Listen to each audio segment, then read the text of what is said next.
Hello to Melanie Howe. Welcome back to another model comparison video, and this time it is of the Delta and Eastern DC-8-61s. I did this video before, I'm redoing it because I think the quality can be better and I think the viewer count can be better.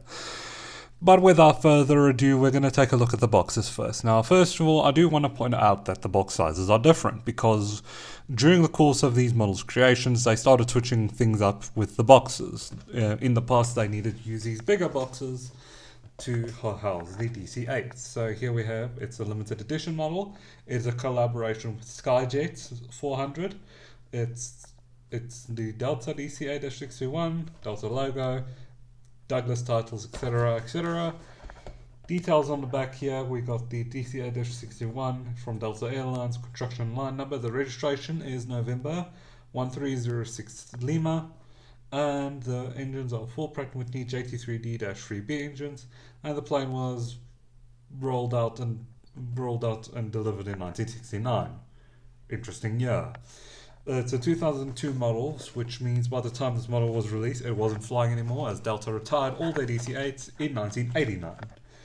So here we have some details on the DC-8s in the box, and here we have the details we need. The length, the wingspan, it's the one on top by the way. The height, the one on top. The empty weight is the one on top. The cruising speed, the range is the one on top, although I think the one in the Eastern box will be more accurate. I will show you now. And the seating is 210 in typical mixed class and 269 in high density, which means for its time period, it was the biggest plane flying up until the introduction of the Boeing 747. Now taking a look at the Eastern model, here we have the DC-8-61 from Eastern in the white hockey stick livery. I really love this livery, it's very beautiful. We've got the Eastern title with the little Eastern thingy logo here. McDonnell Douglas DC-8-61. Then we got the plane climbing on the back, some details here on the back. It is a 2018 model, which is why, yeah. Also, this thing, I think it came out of China because there's something either written in Mandarin or Cantonese. I really can't tell which is which in this case. I've only studied a bit of Mandarin, not enough to understand that. Anyway, we've got some details about the length, the wingspan over here. Then we have the livery for Eastern, the plane type, the McDonnell Douglas DC-8-61, construction and line number. The registration is November 8764. The plane was delivered in 68. The plane's powered by 4 Pratt & Whitney JT3D-3 engines. The cruising speed, and then we have the more accurate range of 3,600 miles. Yeah, that actually tracks more than the other range that we got. 4,500 miles seems a little excessive in my personal opinion for this plane, so yeah, I'm gonna stick with what I know. Now, taking a look at the models, they definitely went with different designs. I had to repair it, by the way, that's why there's markings over there. But they went with different designs for the cockpit glazing. This one is actually more realistic, but this one I personally find more appealing and charming. So they went with different design perks for them. So one's got windshield wipers, one doesn't. One has got thick eyebrows and one has short eyebrows. The one is more rounded windows, the other one is more pointy in some areas. So it actually gets very interesting if I have to be deadly dull honest. Also, I think the nose dots are also different sizes. The one on the Eastern plane is bigger than the Delta plane. I'll show you the nostrils in a bit, but first we're going to take a look at the details from the sides, for the doors and how they were built, because for the DC-8-61 you don't know, but it really differs from the custom and everyone. But if we take a look at the Delta and Eastern models, there's not really that much different. You have your main boarding door, your emergency exit, overwing exits, secondary exit, and the rearward boarding door. Then it's the same here: main boarding door, emergency exit, overwing exits, secondary emergency exit, rearward door. It's pretty much the same formula on all sides. Then we turn it around, and how it is done on both sides is pretty much the same: main door, emergency exits, other emergency exit, rearward door. The only real difference is the Delta planes do not have that extra window that is very close, where the Eastern planes have it on both sides. So that's the only real difference when it comes to the layout. There's also an antenna here, so yeah, just so that you know. And also how they did the engines was a little bit different. It was a bit more crude back in the day when they made these in 2002.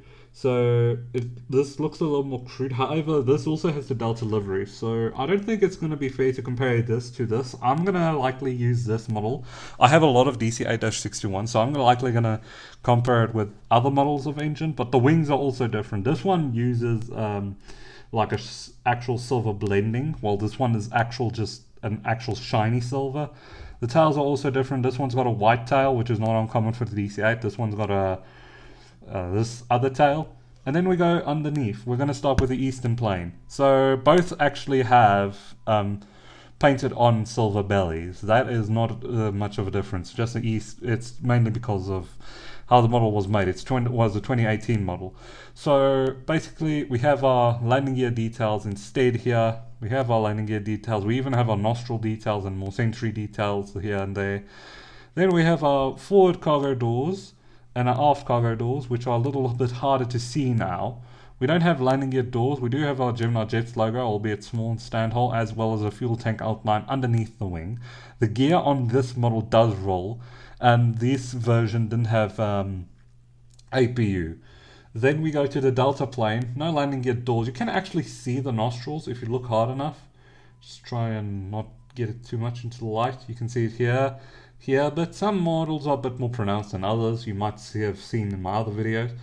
Then we have our landing gear doors, sentry details here. Then on this model, the cargo doors are more visible, obviously.